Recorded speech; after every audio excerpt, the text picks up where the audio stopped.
Olá para você que está chegando agora ou já estava acompanhando a nossa programação do canal 26 UHF, TV Indaiá no ar para você e para toda Indaiatuba e toda a região, ou que acompanha também a nossa programação no www.tvindaiá.com.br em tempo real. Estamos ali presentes no quadradinho, clicou, ampliou ou na sua Smart TV ou no seu computador. E eu sou Jair Italiano com o nosso Papo Livre que está no ar aqui comigo, queridíssimo Fernando Consoni, ele que é arquiteto, esteve participando agora há pouco tempo da Bienal de Arquitetura em Chicago e nós vamos falar sobre essas novidades da arquitetura. Fernando, é um prazer recebê-lo aqui, muito obrigado. E vamos contar essas novidades, o que você foi pesquisar lá na Bienal de Chicago? Primeiro, o prazer é todo meu de estar aqui com você, obrigado pelo convite. É um prazer receber aqui. Muito feliz em vir aqui para falar de arquitetura, que é um assunto que... Você quase não gosta, né? Quase não gosta, obviamente me fascina e é minha grande paixão. Legal. Fala pra gente da Bienal, depois nós vamos falar um pouquinho do profissional Fernando. Legal. A Bienal, ela ocorre a cada 2 anos. Esse ano está acontecendo em Chicago, que é a Bienal Internacional de Arquitetura. Então, ela começou agora no comecinho de outubro, ela vai até janeiro. Tá. Então, ela reúne trabalhos do mundo inteiro, de escritórios de arquitetura do mundo todo, que vão lá e expõem os seus trabalhos, são trabalhos selecionados. E durante a Bienal gera-se uma discussão sempre sobre qual é o futuro da arquitetura. Então, esse ano, por exemplo, um dos temas era exatamente sobre a cidade de Chicago, entendeu? Porque a cidade de Chicago é um ícone da arquitetura mundial, depois do grande incêndio que teve no começo do século passado. Ela se despontou aí no desenvolvimento da arquitetura moderna. Só que o sentimento dos profissionais de Chicago é que a cidade parou. Por incrível que pareça, falar isso aqui no Brasil, comparar com Chicago e falar que a cidade parou, só que para eles o sentimento é que a cidade parou no desenvolvimento da arquitetura. Então a grande discussão dos arquitetos de Chicago ao expor na Bienal agora é justamente sobre como retomar Chicago como um grande ícone da arquitetura mundial. Então é outro nível de discussão sobre arquitetura, é outra realidade, entram outros conceitos aí que aqui ainda nós vamos, acho que demorar um pouquinho para... Esses dias eu entrevistei a Carol Righetto, e ela falava do sistema de construtivo BIM, que é um sistema muito legal, que é top, na verdade, justamente porque ele incorpora uma realidade 3D que você não tem nos projetos, não tinha pelo menos até então, facilita a construção, planejamento, economia por conta disso e tudo mais. E nós estamos vendo o Brasil engatinhar num processo desse, né? Na verdade, isso tudo começa desde o sistema educacional no Brasil, né? Você não tem a aplicação de o BIM é uma plataforma, né? Uma plataforma de comunicação integrada de projetos, né? Então, todos os grandes escritórios de arquitetura, nós trabalhamos também com plataforma BIM, então, todos os grandes escritórios de arquitetura no mundo trabalham dentro da plataforma BIM. Aqui no Brasil, ainda não é ensinado isso na faculdade. Então é um atraso, é um retrocesso. Absurdo, né? Absurdo. Então. E é um tipo de plataforma que você consegue unir todas as fases da obra dentro de um núcleo de informação. Que é onde você consegue planejar legal. Ela contando um caso aqui de um projeto que ela fez, que a planta estava mais ou menos pronta. Quando colocou no BIM, descobriu-se que o carro não conseguiria entrar na garagem. Exatamente. Quer dizer, você imagina depois que você está com a casa pronta, você vai descobrir que não entra nenhuma romizeta lá. E o que a gente tinha muito conflito era na parte dos projetos complementares. Né? Hidráulica, elétrica. É aquela velha discussão que a gente tinha antigamente, né? O arquiteto briga com o engenheiro, porque o engenheiro coloca uma viga no meio da escada, e o engenheiro fala que o arquiteto fazia não dava para fazer a escada. O que o arquiteto projetava não dava para executar. Hoje em dia isso não existe mais. Os escritórios que eles trabalham em plataforma BIM, eles se comunicam em tempo real. Então a alteração ou o diálogo em cima do projeto é simultâneo com todas as frentes. Então, quem não fizer isso vai ficar para trás, entendeu? Passou o tempo de se ter desperdício em obra, isso gera impacto ambiental, gasto desnecessário. Então, nós vemos que lá fora isso é corriqueiro, aqui é novidade. Aqui é novidade. Eu vejo isso, a preocupação, Fernando, com o meio ambiente hoje na arquitetura, ele é grande. Mas até que ponto isso impacta de verdade? Porque a gente acaba esbarrando em custos, muitas vezes. Sim. E aí, como é que você vê isso? Eu vejo que assim, ó, a sustentabilidade, né, o impacto ambiental, a gente fazer um projeto preocupado com o impacto ambiental é muito importante, mas tem algumas vertentes que eu acredito que a gente tem que prestar atenção. Tá? O custo para se implantar um projeto 100% sustentável no Brasil, a gente sabe, como você falou, que é muito alto. Então, reaproveitamento de água, um sistema de armazenamento de energia para devolução de energia, um investimento inicial é muito caro e a gente sabe que a construção civil aqui é onerosa. É caro se construir no Brasil porque o nosso sistema construtivo também é defasado. É arcaico e dispendicioso. A gente constrói hoje em dia como se construía na colonização. Tijolão, porque aqui ainda se tem a cultura de que tem que ser estrutura, tem que ser pesado. Aqui não venta, não tem tufão, não tem terremoto, furacão, não tem terremoto, não tem por que se fazer uma estrutura tão pesada assim, tão dispendiosa, com tanto gasto. Mas enfim, vamos voltar na questão do meio ambiente e da sustentabilidade. O que a gente tenta fazer para ajudar o cliente nisso? Tá? Primeiro que um projeto ele tem que ser bem feito para o cliente. Tá? Tem alguns itens que acabam, muitos arquitetos, muitos profissionais acabam passando despercebidos, mas que são essenciais quando se vai fazer um projeto de arquitetura. Insolação e ventilação. Só isso você já contribui imensamente com o meio ambiente. Uma casa bem posicionada, que ela receba uma boa insolação, você já diminui o consumo de energia. Tá? Então você não precisa acender luz durante o dia, você aproveita muito a iluminação natural. Então você cai o seu consumo de energia. Isso só na parte inicial do projeto. Estudando-se o vento predominante do local, você também reduz muito o gasto com ar-condicionado. Propor ventilação cruzada, entendeu? A saída de ar quente, a entrada de ar frio, fazer um bom isolamento térmico da casa, um bom posicionamento do projeto em relação à temperatura, ao vento e ao sol, então você já economiza muito na questão do ar-condicionado. Né? Fora isso, você tem outros quesitos que não necessariamente você precisa investir em reaproveitamento de água ou armazenamento de energia.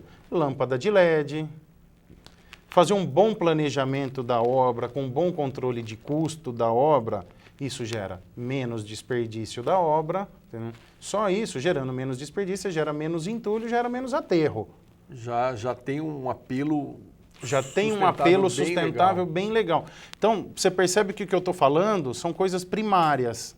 Se a gente não começar a resolver, a mudar a cultura da construção no país, no começo, nós não vamos chegar num nível de desenvolvimento de tecnologia. Não adianta eu querer implantar um nível de tecnologia alto, entendeu? Sendo que o meu começo é arcaico. Então, não tem muito sentido o diálogo. E é por isso que fica caro. Entendi. Se eu barateio o começo da obra, se a gente muda o método construtivo, se mudar a cultura de se aceitar um novo método construtivo, mais leve, mais barato, me sobra no final da obra para eu investir em meio ambiente. Essa é uma das questões que eu percebo que pega pesado muitas vezes na construção, quando você fala, tudo bem, eu quero fazer uma coisa mais ecologicamente correta, coisa e tal, mas custa caro, porque vai despender.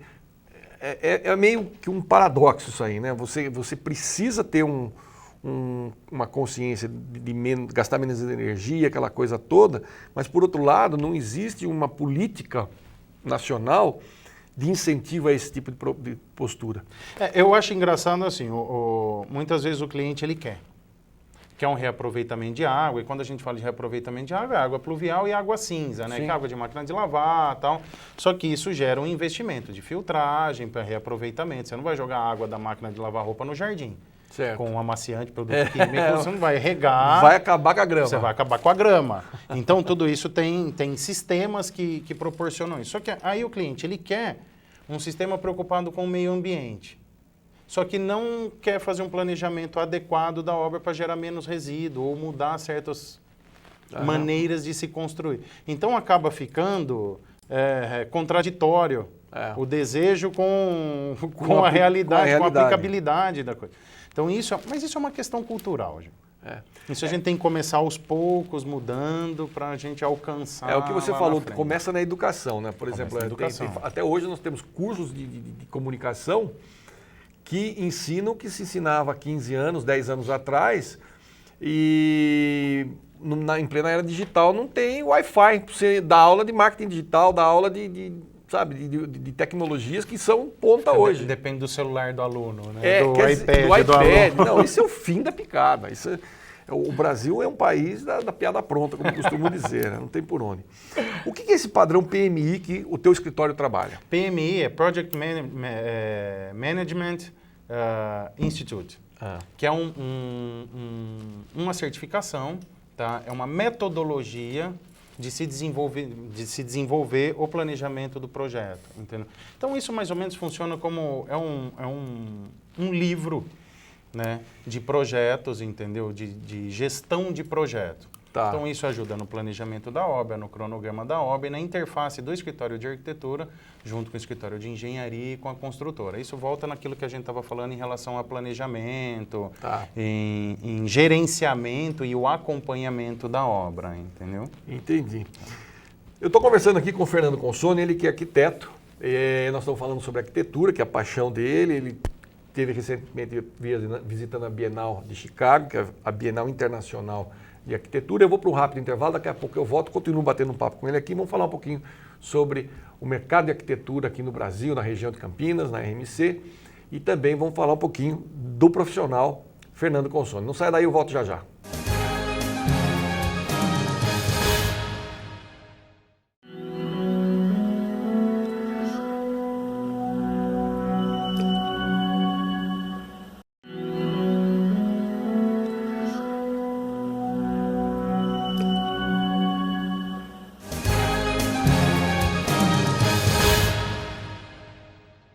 Estamos de volta com o nosso Papo Livre, aqui comigo o Fernando Consoni, ele que é arquiteto, tem um escritório de arquitetura em Campinas. Fernando, como é que você começou na arquitetura? Tem algum parente, alguém que você se inspirou ou você foi o ovelha negra da família e foi para a arquitetura? Foi meio no susto, gente. É. Na verdade, aquela época de fazer vestibular, né, eu não... Tava naquela, né?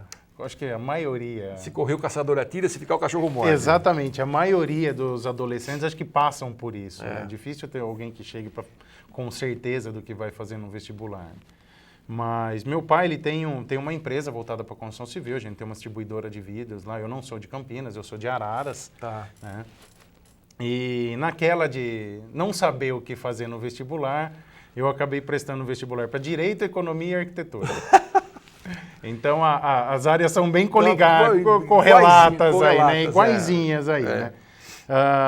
Passei em arquitetura, passei bem no vestibular.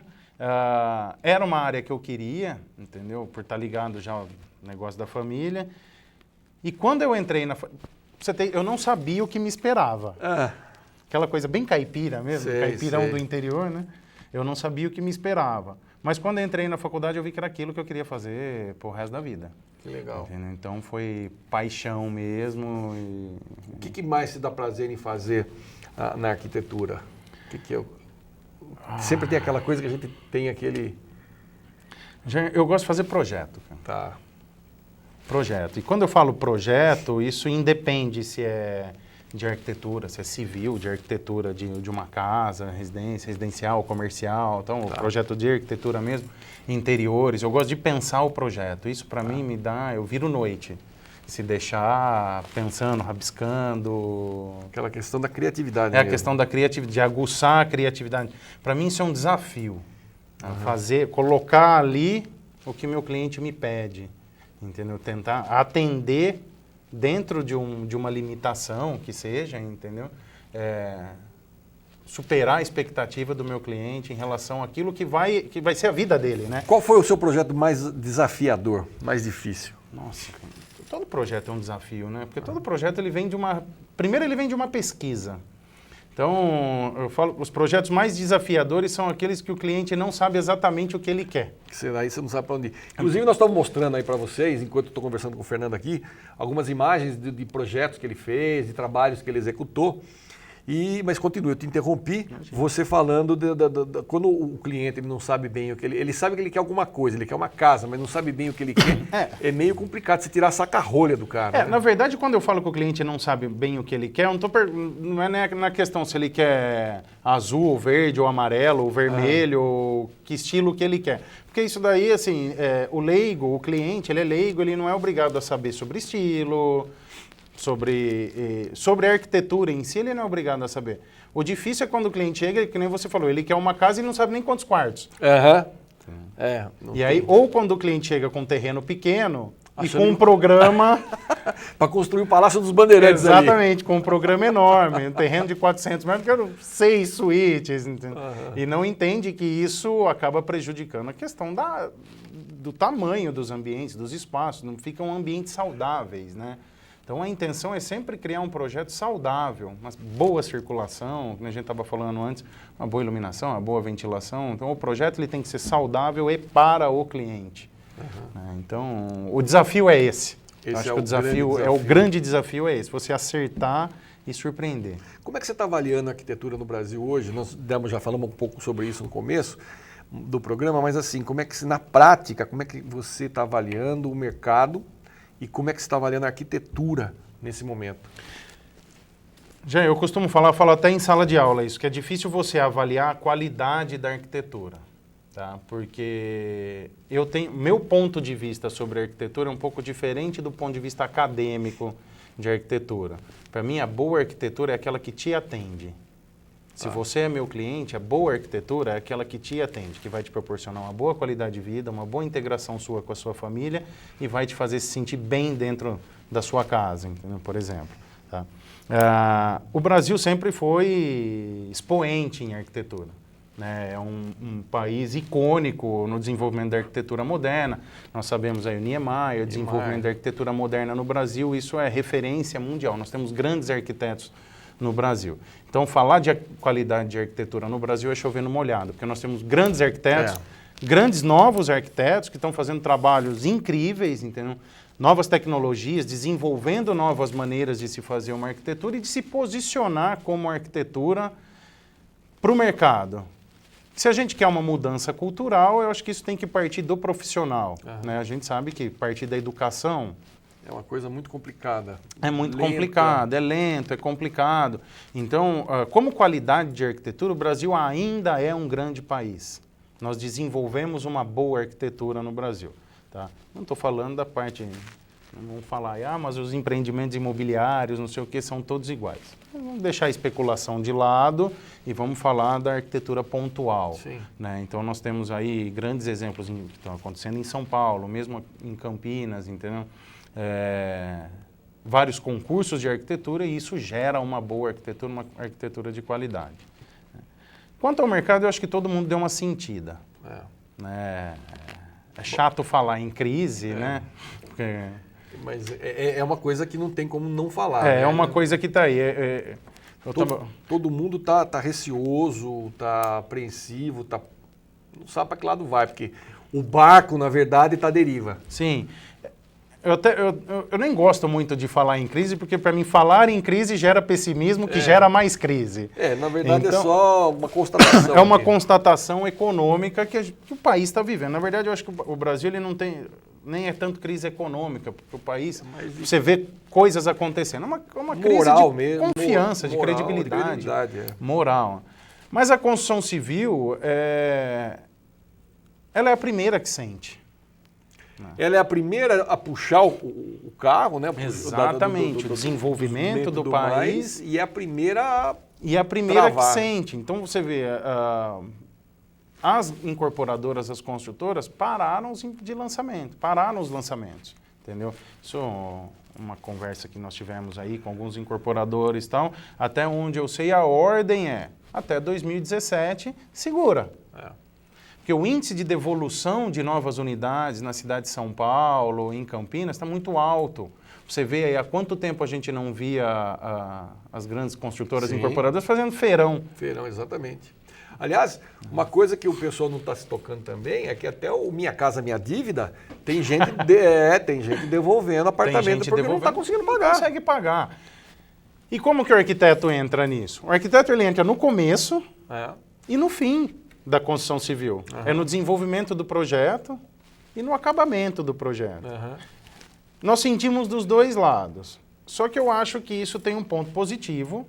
Essa crise toda tem um ponto positivo, porque eu sempre acredito que na crise é que quem... É uma oportunidade, surgem as oportunidades. Exato, surgem as oportunidades. Então, quem se agarrar às oportunidades vai conseguir sair da crise melhor. Né? Acho que toda crise vem, de alguma maneira, para gerar um resultado positivo até. Então, eu vejo que assim, o mercado caiu o volume de cliente, volume de procura, isso caiu de maneira geral. Há muito tempo, falo há 6, 7 anos, que eu não tinha telefonema no escritório de pintor perguntando de serviço, de gesseiro perguntando se eu tenho serviço, orçamento. Ah, você não tem nenhum orçamento para me passar, não tem nenhum cliente e tal, não sei o quê. Então, isso... A cadeia produtiva está sentindo. A cadeia produtiva está sentindo. Então, se nós estamos sentindo como arquitetos, entendeu? Eu imagino o cara... Na base da cadeia produtiva. Exatamente, da cadeia produtiva, como que ele não está sentindo. Um tempo atrás aí eu até falava, dá uma enxada para um flanelinha que nunca viu um tijolo, ele vira pedreiro. Porque a mão de obra estava escassa de uma tal maneira que É verdade. Você tinha que esperar o empreiteiro, o pedreiro, liberar 2, 3 obras aí para você conseguir contratar e colocar ele numa obra. Hoje já não está assim. Está todo mundo procurando serviço, mas está rodando. Quer dizer, está num estágio bem lento, mas continua. Exatamente, mas continua. Fernando, vamos falar um pouquinho de métodos construtivos.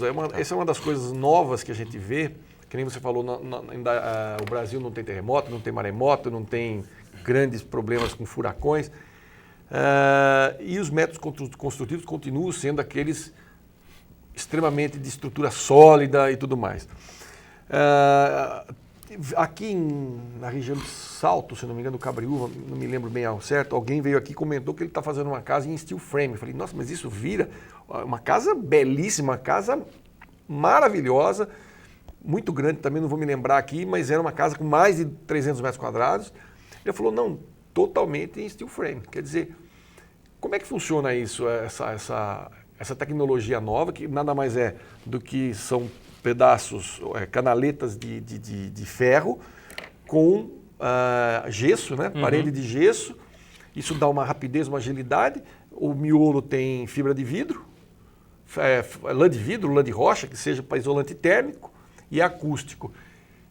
Isso é mais barato do que construir com alvenaria? Em termos de custo, não é mais barato. Tá? Em termos de custo, se você comparar material com material, não é mais barato. Tá. Só que, por exemplo, construir com steel frame, isso te dá uma versatilidade maior na obra, e enquanto que uma casa você faz aí de 12 a 18 meses, dependendo do fluxo de caixa da obra, em steel frame você faz em 8. Tá. Então, você tem uma agilidade. Você tem uma agilidade muito maior. Eu estou falando do steel frame porque é uma das alternativas que eu vi aí, conheci e tudo mais. Quais são as vantagens? Na alvenaria convencional, que é como se constrói no Brasil, você constrói a casa, quebra 30% da casa para fazer de novo. Certo. Então você faz a alvenaria, quebra tudo para passar a tubulação, depois constrói de novo. Tá?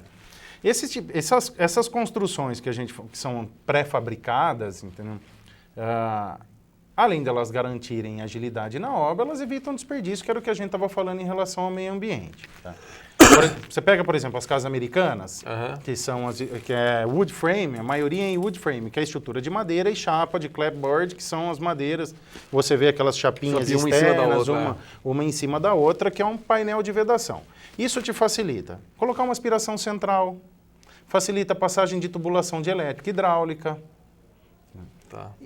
E as chapas vêm prontas. O steel frame é mais ou menos a mesma coisa. Você pode fazer uma estrutura mista, a casca da casa em alvenaria convencional, por exemplo, e dentro todo em steel frame.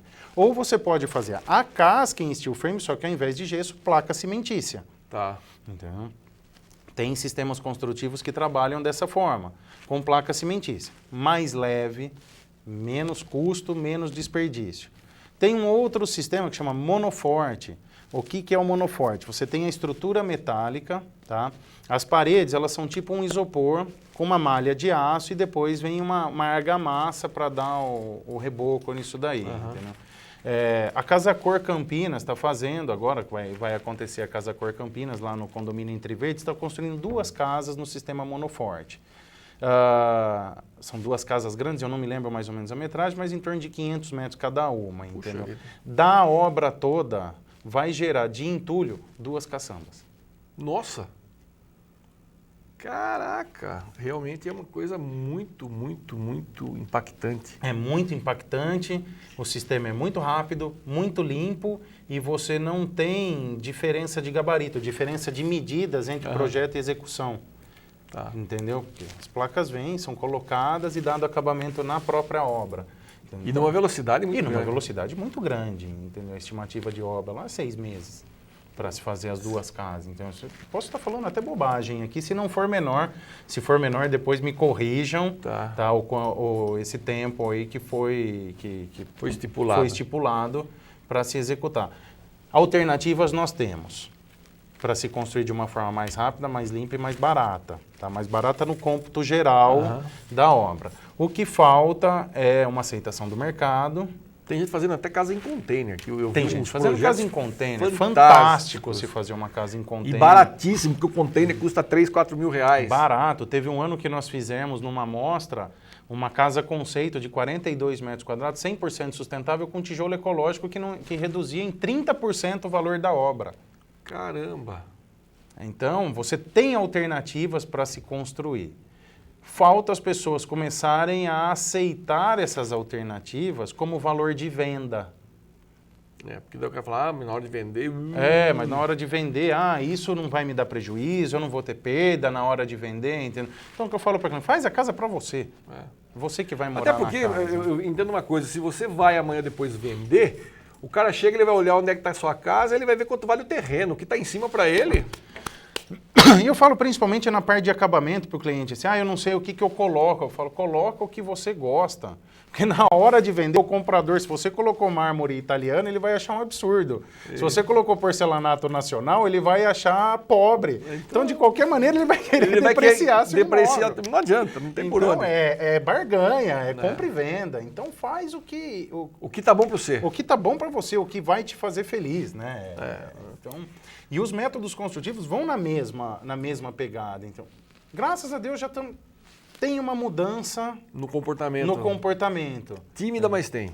Mas quando você apresenta números, os números convencem, né? Entendi. A teoria vaga, mas os números convencem. Então, as pessoas estão começando a aceitar novos métodos, novas tecnologias. Hein?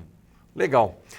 Quem quiser saber mais do Fernando, fernandoconsone.com.br, está aí na telinha o site dele, você entra lá, conhece um pouco mais do trabalho dele e também interage com o próprio Fernando. Fernando, foi um prazer recebê-lo aqui, volte sempre e eu tenho certeza que o pessoal de casa gostou desse papo tanto quanto eu. Jair, muito obrigado, estou à disposição de quem quiser entrar em contato e à disposição para receber novos convites também, fique à vontade quando você quiser. É um papo sempre muito gostoso, muito agradável. Muito bom, muito obrigado. Valeu, você de casa, obrigado pelo carinho da audiência e da paciência, eu fico por aqui, a gente se vê no próximo encontro. Até lá, fiquem com Deus, muita paz.